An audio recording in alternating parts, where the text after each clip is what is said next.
And that terror tape, here's what the new threat says in part, quote, "As for your Olympics, something that you really want, we prepared a present for you. You do your business and we'll do ours. We prepared a present for you and all tourists who've come over," end quote. A video posted online shows two men who claim to be the suicide bombers behind one of last month's bloody bombings in Volgograd, Russia. The video is just adding to the fear that Russia won't be able to stop a terror attack at the Olympic Games. Phil Black joining me live now from Volgograd. So, Phil, give us more about this video and how it was uncovered.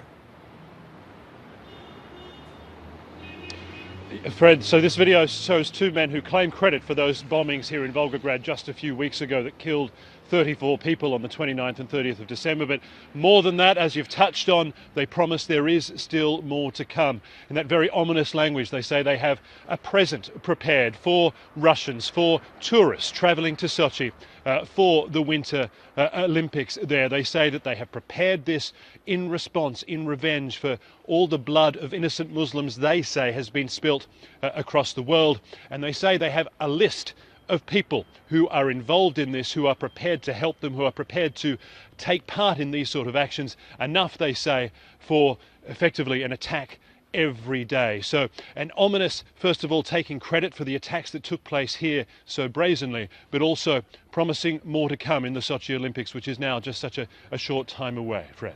And Phil, what, if anything, is the Russian government saying about how this tape is now changing their security game plan? They haven't commented on this video specifically, but when it came to the attacks that the men in this video are claiming credit for, at the time, Russian officials said that does not change their game plan, their security game plan for Sochi, because they believe they already had everything possible in place. But what you did see was certainly a big step up in security in Volgograd, in cities like this, in transport hubs, because what that attack showed was perhaps the vulnerability, not so much in Sochi, because a theory suggests that if those men had wanted and thought they could strike Sochi at that time, they would have done so. What they have perhaps highlighted are the vulnerabilities that may exist in other heavily populated parts of Russia, and and the challenge of protecting such a vast country, so many cities, so many vulnerable targets during the Olympics, Fred. And in what way has security been beefed up, particularly because of these new vulnerabilities? What you've seen simply, it's just been a much more visible security presence, particularly here in Volgograd.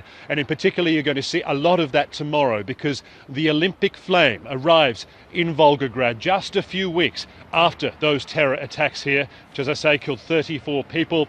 And interestingly, it will be arriving by train, coming into the same train station that was attacked on December the 29th. We are expecting to see a very large security presence here on the streets, and indeed there's already very much a sign of that in this city here tonight, Fred.